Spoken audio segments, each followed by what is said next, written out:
कुछ media reports में यह दावा किया गया कि पुतिन ने एक्चुअली ये पीस प्लान तैयार किया था और ट्रंप को इस पीस प्लान में प्लांट किया गया। मतलब पुतिन ने दिया, ट्रंप ने बढ़ा दिया। और ट्रंप से यह सवाल पूछ लिया वहां रिपोर्टर ने कि ये तो सारा जो आपने प्लान बताया ये तो सब रशिया के फेवर का लगता है। तो उन्होंने कहा कोई प्लान नहीं था, वो एक कॉन्सेप्ट था। और इस जंग के बारे में बात कीजिए ना आप, जंग एक ही दिशा में जा रही है। वो दिशा क्या है कि यूक्रेन हार रहा है, यूक्रेन की जमीन जा रही है। आज नहीं तो कल, 2 महीने के बाद रूस जो चाहेगा वो कर ही लेगा ना जंग में। जो ज़ेलेंस्की जीत तो पाएंगे ही नहीं, तो क्यों आप और जाने गंवाना चाहते हैं? That the first plan, the first 28-point plan was too favorable to Russia. Have you changed that? Well, that was just a map. All that was is a map. That was not a plan. It was a concept. And from there, they've taken each one of the 28 points, and then you get down to 22 points. A lot of them were solved, and actually very favorably solved. So we'll see what happens. Do you think that Ukraine was being asked to give too much land back to Russia? I know at one point you said they shouldn't have to give any back. It's really up. Look, the way it's going, if you look, it's just moving in one direction. So eventually that's land that over the next couple of months might be gotten by Russia anyway. तो Trump कह रहे हैं कि आज नहीं, आप कह रहे हैं कि यूक्रेन की जमीन चली जाएगी। तो उन्होंने कहा 2 महीने में तो रूस ले ही लेगा, तो क्या फर्क पड़ता है इसमें, केवल और लोग मारे जाएंगे। अच्छा, फिर उनसे ये भी सवाल हुआ, ये बताइए कि इसमें रूस जो है वो क्या गारंटी दे रहा है आपको? तो उन्होंने कहा वो गारंटी ये दे रहा है कि वो लड़ाई रोक देगा और लोग नहीं मरेंगे, बस ये गारंटी है रूस की तरफ से। तो मतलब बेसिकली उन्होंने कहा क्या है, यही जो कि भाई ज़ेलेंस्की तुम मानो और युद्ध खत्म करो, लड़ाई माफ करो। अब इसको सर एक इंपॉर्टेंट अपडेट, क्योंकि आप दूसरा पक्ष जानना चाहते हैं ना, अब आगे क्या भाई, ये सारी तो यूरोप और ज़ेलेंस्की से, यूक्रेन से बात हो रही है, इसमें पुतिन कहाँ है? तो ट्रंप ने एक तो उनको अपने विदेश मंत्रालय में एक इनको रख लें जो विदेश मंत्री हैं इनके, बाकी सबकी छुट्टी कर दें, क्योंकि और किसी डिप्लोमेट से कोई काम नहीं लेते। ये अपने दोस्त स्टीव विटकॉफ को और अपने दामाद जेरेड कुशनर को, इन दोनों लोगों ने गाजा वाला भी हमास वाली पीस डील कराई थी। इन्होंने कहा कि यही दोनों लोग अब मॉस्को जाएंगे और पुतिन से मुलाकात करेंगे। और खबर है कि उसके बाद बहुत जल्द, ये पहले अमेरिका, पुतिन और ट्रंप और ज़ेलेंस्की की, और फिर ट्रंप और पुतिन की भी मुलाकात होगी। What's the next step? They're going to keep talking. They're talking to Russia now. Steve Witkoff is going over, maybe with Jared. I'm not sure about Jared going, but he's involved in the process. Smart guy, and they're going to be meeting with President Putin, I believe, next week in Moscow. मेरा दामाद है, smarty होगा तो वो जाएगा, वो लड़ाई रुकवाएगा। Sir, क्या मतलब इसका, और क्या मतलब निकाल सकते हैं सिवाय इसके कि भाई ज़ेलेंस्की से कहना है कि तू सूली पे टंग जा? बिल्कुल। एक तो ये जो मेरे को वैसे अच्छी बात है, वो हर एक के लिए कहते हैं कि भाई इज़ माई गुड फ्रेंड और ग्रेट फ्रेंड और टेरिफिक मैन। विदेश नीति या कोई फैसले केवल दोस्ती के आधार पर तो नहीं होते ना, और उन्होंने देख लिया कि दोस्त कितनी बात मान रहे हैं। वो पुतिन को 10 बार कह चुके हैं कि वो ग्रेट फ्रेंड हैं, तो क्या उन्होंने मान लिया? और ज़ेलेंस्की पर वो बार बार दबाव बना रहे हैं, इसका मतलब रूस पर उनका दबाव नहीं चल रहा। इसको मैं ऐसे भी देखता हूँ। विटकॉफ वहाँ जा रहे हैं, जेरेड वहाँ जा रहे हैं, वो तो अच्छी बात है। अब जूनियर ट्रंप तो जा नहीं सकते, वो उदयपुर में डांस कर रहे थे शादी में भारत आए थे, तो इसलिए नहीं तो वो भी शायद चले जाते।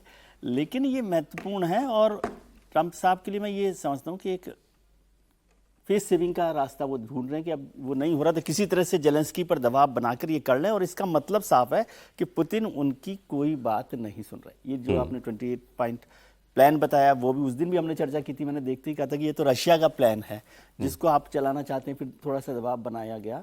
और अब वो फेस सेविंग चाहते कि भाई कोई ना कोई तो मान लो बात हमारी। वहाँ पर वो इजराइल में भी नहीं हो रहा, गाजा वाला भी प्लान अभी तक कुछ ऐसा हुआ नहीं। ऑपरेशन सिंदूर तो खैर ट्रंप साहब के कहने से आपने सीज फायर कर दिया था। तो ट्रंप साहब नहीं सर, इसमें दो तीन महत्वपूर्ण बातें और मैं बता दूं सर, फिर इस पर हम लोग लंबी चर्चा करेंगे। बड़ी खबर है आज की। इससे मुझे ये भी लगा, अब मैं जो आगे जो आपको ट्रंप की बात सुनवाने वाला हूं, उससे ये भी साफ साफ लगता है कि पुतिन के भी जो पत्ते हैं वो खत्म हो रहे हैं। वो भी लड़ाई अब लंबी खींच नहीं सकते हैं। एक अपडेट मैं आपको दे दूं कि उनका जो तेल से आने वाला रेवेन्यू था वो पिछले महीने 35% डाउन हो चुका है। पैसे नहीं है, इकोनॉमी डाउन जा रही है। 4 साल से लड़ाई चल रही है, और जितना उनको लगा था कि हम जल्दी युद्ध खत्म कर देंगे, वो कर नहीं पा रहे हैं। तो पुतिन भी चाहते हैं कि युद्ध खत्म हो। और तीसरी सबसे बड़ी बात, ये हमसे क्यों नाराज हैं, ये तो आज साफ ही हो जाएगा।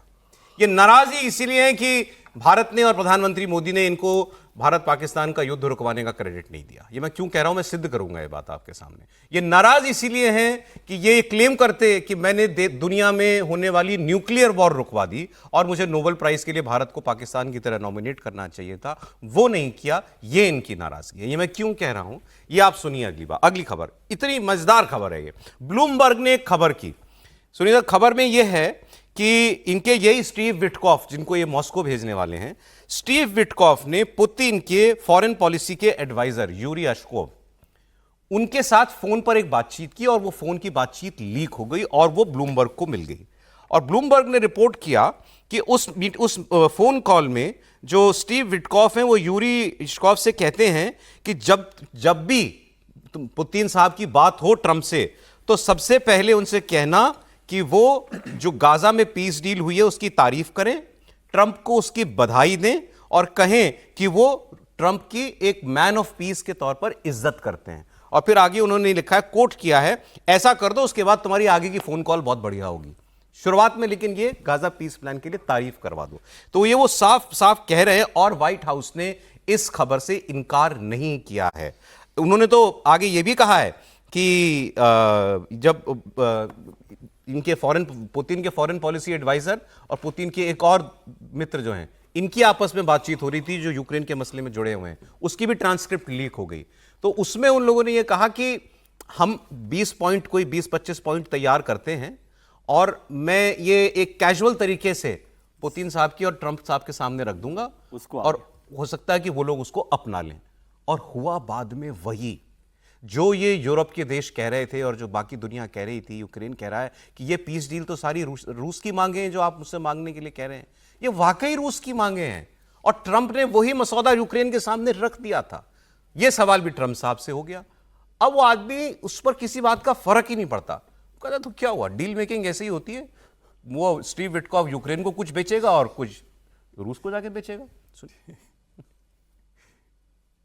Have you heard this audio that Bloomberg has of Witkoff coaching the Russians on how to appeal to you and Well, get on I your haven't good heard side? it, no, but that's a standard thing, because he's got to sell this to Ukraine. He's got to sell Ukraine to Russia. That's what a deal maker does. You got to say, look, they want this. You've got to convince them with this. That's a very standard form of negotiation. I haven't heard it, but I heard it was standard negotiation. And I would imagine he's saying the same thing to Ukraine, because each party has to give and take. Sir, इनका दोस्त जाकर के Putin को ये कहलवा रहा है कि तारीफ कर देना बस एक बार ट्रंप की। तो अब मैं तो इनसे बड़ी खबर तो मुझे ये लगी कि ये हमसे नाराजगी की वजह यही है, बस यही कि हमने मसला है। तारीफ ही नहीं की इसकी।